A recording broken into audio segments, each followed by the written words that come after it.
Vous voyez peut-être très bien que cette personne ne change pas vraiment, ou alors elle change un peu. Elle fait un effort par-ci, un geste par-là, une phrase qui laisse penser que peut-être, cette fois, quelque chose pourrait être différent. Et pourtant, au fond, vous sentez que vous êtes encore en train d'attendre. Pas seulement attendre un message, pas seulement attendre un retour, pas seulement attendre une preuve. Vous attendez peut-être ce moment très particulier où cette personne comprendrait enfin, où elle verrait ce qu'elle a fait, où elle réaliserait ce que ce lien représente, où elle se dirait là je dois faire autrement. Et c'est là que cette guidance vient poser une question délicate mais importante.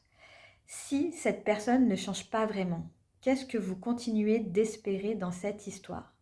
Alors pas pour vous juger, pas du tout, vous savez très bien que c'est pas comme ça ici. Pas pour vous dire vous auriez dû comprendre avant, non.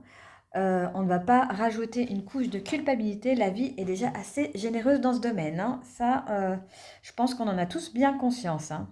Mais c'est plutôt pour regarder avec honnêteté ce qui vous maintient encore attaché. Parce que parfois, ce n'est plus seulement la personne qu'on attend, c'est la version d'elle qu'on espère voir apparaître. Donc dans ce tirage, on va regarder ce que cette personne montre réellement aujourd'hui, ce que vous espérez encore malgré tout, pourquoi vous restez attaché, ce que cette attente réveille en vous et ce que les cartes vous invitent à comprendre maintenant. Comme toujours, prenez vraiment ce qui résonne en vous et laissez le reste de côté, hein. Une guidance collective ne peut pas remplacer votre histoire précise avec ses nuances, son contexte que vous ressentez vraiment. Mais elle peut venir éclairer une dynamique, une sensation, quelque chose que vous vivez peut-être déjà intérieurement, hein.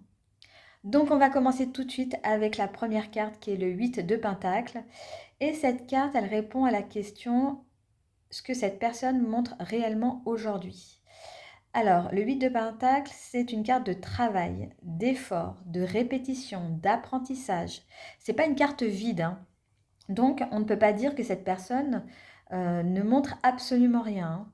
Elle peut montrer qu'elle essaye, qu'elle travaille sur elle à sa manière, qu'elle fait certains efforts, qu'elle répète certains gestes, qu'elle essaye peut-être de mieux faire, de comprendre, de corriger quelque chose. Mais attention, le 8 de Pentacle, ce n'est pas encore l'accomplissement.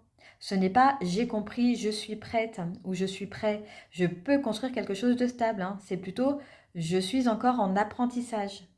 Et c'est là que la nuance, elle est très importante, hein. Cette personne peut donner des signes d'évolution, mais ces signes ne sont peut-être pas encore suffisants pour créer une vraie sécurité dans le lien. Elle peut travailler sur certaines choses, mais lentement. Elle peut répéter des efforts, mais sans forcément changer profondément. Elle peut être dans une amélioration pratique, visible par moments, mais sans vraie transformation de fond. C'est un peu comme quelqu'un qui refait toujours la même leçon, mais qui n'est pas encore passé à l'étape suivante, vous voyez? Et vous pouvez voir ces petits efforts. Vous pouvez vous dire, ah, il y a quand même quelque chose, hein. Il ou elle n'est pas complètement fermé. Il y a des gestes, il y a des signes. Ah, il y a peut-être une évolution, ça va peut-être se passer différemment cette fois-ci. Et peut-être que c'est vrai. Mais la question c'est, est-ce que ces efforts sont à la hauteur de ce que vous espérez? Parce que parfois, on peut se raccrocher à un petit changement parce qu'on a tellement attendu, on espère tellement que ben, on se raccroche à ça, quoi. Quelqu'un qui répond un peu mieux, quelqu'un qui devient un peu plus doux, quelqu'un qui revient avec une phrase un peu plus consciente, quelqu'un qui semble faire un pas.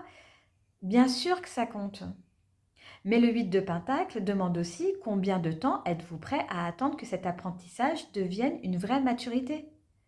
Parce que vous n'êtes pas obligé de rester dans l'atelier pendant que l'autre apprend à aimer, à parler, à choisir, à assumer, à être présent, hein. Vous pouvez reconnaître l'effort sans y accrocher toute votre vie.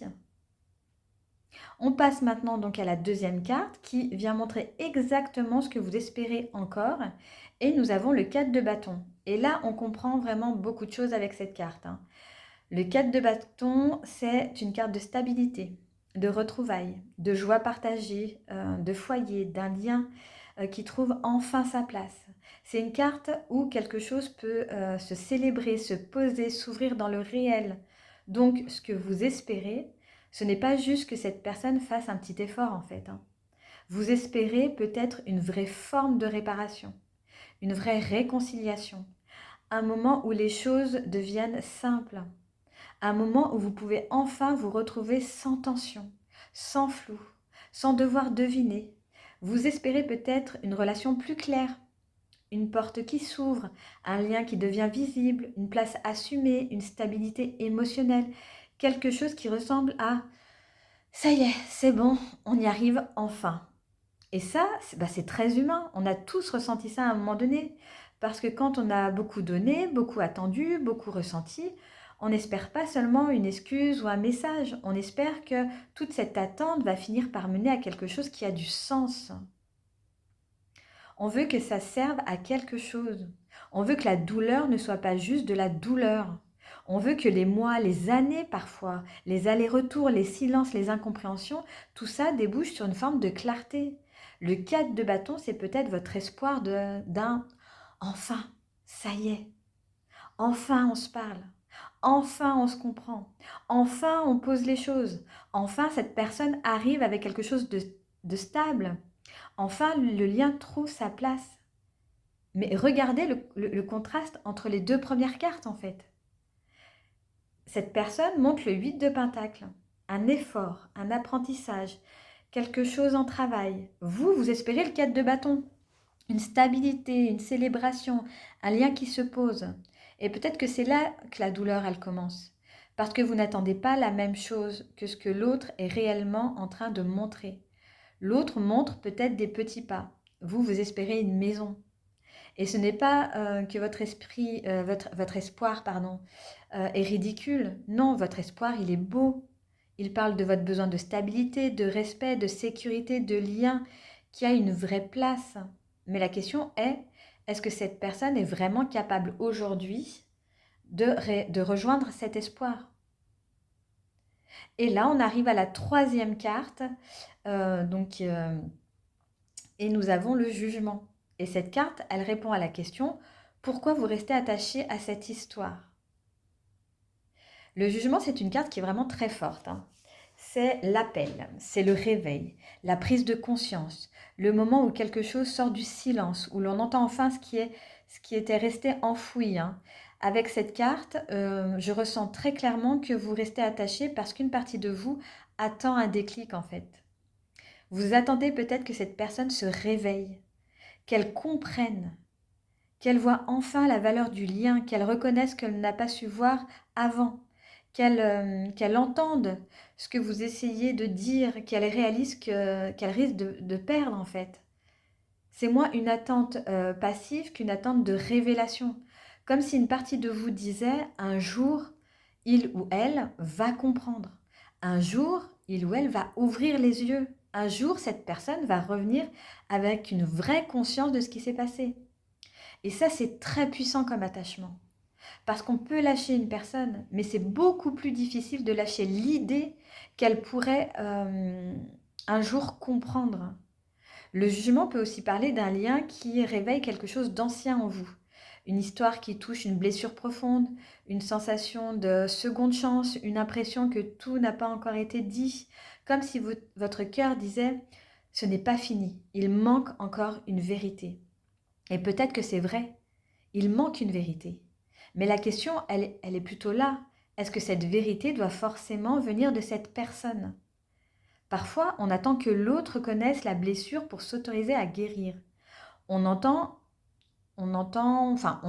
plutôt qu'ils disent j'ai compris pour se dire je peux passer à autre chose. On attend qu'ils se réveillent pour sortir nous-mêmes du sommeil de l'attente. Et le jugement vient poser une question très profonde. Et si le réveil attendu n'était pas seulement celui de l'autre? Et si c'était aussi le vôtre? Peut-être que cette histoire vous appelle à voir plus clair, à entendre ce que vous n'avez pas voulu entendre, à reconnaître que vous ne pouvez pas attendre indéfiniment qu'une personne devienne enfin celle que vous espérez. Le jugement ici ne dit pas forcément cette personne va revenir transformée, hein. Il dit plutôt il y a un appel à la vérité. Et cet appel, il peut passer par l'autre, mais il peut aussi passer par vous. Parce que parfois la vraie libération ne vient pas quand l'autre change. Elle vient quand vous arrêtez d'attendre son changement pour reprendre votre souffle. Et ça nous emmène tout doucement à la quatrième carte, le cavalier de bâton. Cette carte, elle répond à la question ce que cette attente vous coûte ou réveille en vous. Donc le cavalier de bâton, c'est une énergie qui est assez intense quand même, hein. C'est rapide, c'est passionné, instable. Parfois, ça peut être le désir, l'élan, la patience, l'impatience plutôt, la colère, le feu intérieur, cette sensation d'être remué, stimulé, agacé, attiré, puis fatigué quoi. Avec cette carte, on voit que cette histoire ne vous laisse pas tranquille, hein, pas du tout, hein. Elle peut réveiller en vous des montées d'énergie très fortes, des moments où vous vous dites allez, j'avance, c'est fini. Et puis à d'autres, il y a quelque chose qui revient, une pensée, un souvenir, une envie de comprendre, un besoin de réponse, une impatience, peut-être même une colère. Le cavalier de bâton, c'est parfois l'énergie du j'en ai marre, j'en ai vraiment marre, mais j'y pense encore. Et ça, c'est juste épuisant, quoi. Parce que ce n'est pas une attente qui est calme. Ce n'est pas une petite attente posée avec une tisane, une bougie et deux respirations profondes, hein. C'est une attente qui rallume le feu par moment. Vous pouvez vous sentir poussé à agir, à écrire, à lui écrire, à provoquer une réaction, à dire ce que vous avez sur le cœur, à partir très vite, à revenir très vite aussi, hein, à vouloir une réponse immédiate. Et peut-être que cette personne elle-même fonctionne comme ça, avec des élans, des retours, des impulsions, puis, euh, puis moins de stabilité derrière aussi, hein. Le cavalier de bâton peut montrer une dynamique où il y a de l'intensité. Alors, mais où il y a de l'intensité, mais où il n'y a pas assez d'ancrage aussi, hein. C'est du feu, mais pas forcément une construction, hein. Il peut y avoir une présence qui est forte par moment, mais qui peut repartir aussi vite qu'elle est arrivée. Et vous, à force d'être exposé à cette énergie, vous pouvez finir par fonctionner pareil à l'intérieur en fait. Vous vous enflammez, vous espérez, vous vous agitez, vous voulez comprendre, et puis en fait, après, vous retombez quoi. Et c'est ça que cette carte vient montrer. Ce lien peut réveiller une forme d'instabilité émotionnelle. Pas parce que vous êtes instable, mais parce que la situation vous active. Elle touche votre besoin d'être choisi, votre besoin d'être vu, votre besoin de vérité, votre besoin de ne pas avoir espéré pour rien en fait. Et là, il y a une vraie question à se poser. Est-ce que ce lien nourrit votre feu intérieur dans un sens vivant ou est-ce qu'il vous consume totalement? Parce que le feu peut réchauffer, c'est sûr, mais il peut aussi brûler quand il n'y a pas de cadre. Et la dernière carte vient justement mettre une vérité douce mais triste sur la table. C'est le 3 d'épée. Et cette carte, elle amène de la tristesse, je trouve. Le 3 d'épée, c'est la blessure du cœur. C'est la déception. C'est la vérité qui fait mal. Le moment où l'on ne peut plus totalement enjoliver la situation. Ce que les cartes vous invitent à comprendre maintenant, c'est peut-être que cette attente, elle entretient une douleur plutôt. Pas parce que vous avez tort d'aimer, pas parce que vous avez tort d'espérer, pas parce que vous êtes faible ou naïf ou naïve, mais parce qu'il y a un écart entre ce que vous espérez et ce que la situation vous donne réellement aujourd'hui. Et cet écart, à force, ça fait mal. Le 3 d'épée ne vient pas forcément dire tout est terminé, fermez la porte, rideau, il n'y a plus rien à voir. Il vient plutôt dire regarde la blessure sans la recouvrir immédiatement d'espoir. Parce que parfois, on utilise l'espoir comme un pansement. On se dit oui, mais bon, il travaille ou elle travaille sur lui-même ou sur elle-même. Oui, mais il y a quand même un lien. Oui, mais je sens que cette personne va enfin comprendre. Oui, mais peut-être que bientôt... voilà, vous voyez un petit peu le genre. L'espoir, ça peut être très précieux. Mais quand il sert à ne pas sentir la douleur, il peut aussi nous maintenir dans quelque chose qui saigne encore en fait. Le 3 d'épée vous demande de ne plus minimiser ce que cette histoire vous fait vivre, vous a fait vivre, vous fait vivre encore même. Peut-être que vous avez été déçu. Peut-être que vous vous êtes senti mise de côté ou mis de côté. Peut-être que vous avez attendu plus que vous n'avez reçu. Peut-être que vous avez espéré une stabilité qui n'est jamais venue. Peut-être que chaque petit effort de l'autre rouvrait la porte, mais que derrière, vous vous retrouviez avec la même chose. Et là, les cartes disent, il ne s'agit plus seulement de savoir si cette personne va changer en fait. Il s'agit de regarder ce que cela vous fait, ce que vous fait attendre encore. Parce que c'est bien joli de se demander, est-ce qu'il va avoir ou elle va avoir un déclic, hein. Mais la vraie question peut-être que c'est combien de fois votre cœur doit-il encore être touché au même endroit avant que vous reconnaissiez que cet endroit a besoin de soins. Si on reprend le fil du tirage, on voit vraiment une progression qui est très claire, hein. Avec le 8 de Pentacle, cette personne peut montrer certains efforts, certains apprentissages, mais rien ne dit que c'est déjà une vraie transformation stable, hein. Avec le 4 de bâton, vous espérez beaucoup plus. Vous espérez une relation posée, une réconciliation, une stabilité, un lien qui trouve enfin sa place. Avec le jugement, vous restez attaché parce qu'une partie, pardon, une partie de vous attend un réveil, une prise de conscience, un déclic, peut-être même une vérité qui viendrait enfin donner du sens à tout ce que vous avez vécu. Le cavalier de bâton, cette attente réveille en vous beaucoup d'intensité, du désir, de l'impatience, de la colère, de l'élan, une agitation intérieure. Ce n'est pas neutre, hein. Cette histoire vous traverse encore fortement. Et avec le 3 d'épée, le message final est clair, il y a une blessure à ne plus contourner. Et d'ailleurs, je trouve que la phrase de cette carte, It's okay to cry, c'est ok de pleurer. Donc si vous avez besoin, eh bien allez-y. Vous verrez que voilà, ça, c'est sûr que ça n'arrangera pas toute la situation, mais ça vous fera du bien. Alors non, cette guidance ne dit pas cette personne est mauvaise. Ça non plus, pas du tout. Elle ne dit pas non plus vous devez couper immédiatement. Elle dit plutôt regardez honnêtement l'écart entre ce que cette personne montre et ce que vous espérez. Qu'est-ce qu'elle est prête à vous donner et vous, de quoi vous avez envie? Parce que parfois on reste attaché non pas à ce qui est là, mais à ce qui pourrait être là si l'autre changeait enfin. Et ça, c'est très humain. Mais ça peut devenir aussi très douloureux. Donc voilà, on en a fini avec cette guidance intemporelle. Si elle résonne fortement avec votre situation et que vous sentez que votre histoire a besoin d'être regardée plus profondément, vous pouvez bien sûr aller sur le site Tarot au quotidien pour qu'on voit ensemble